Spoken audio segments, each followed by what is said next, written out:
mina olen sinu koolikott.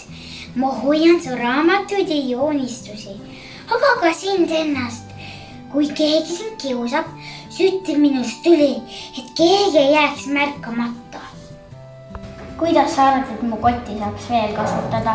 No kui keegi kiusab sind, siis sa paned selle põlema ja siis õpetaja tuleb ja aitab sind.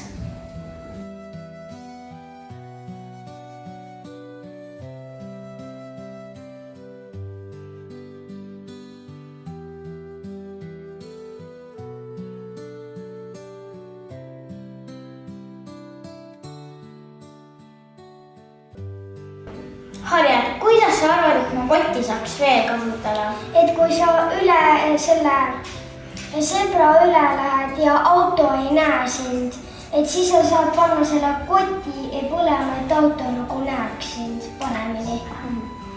Kotti saab kasutada ka pimedas liikumisel.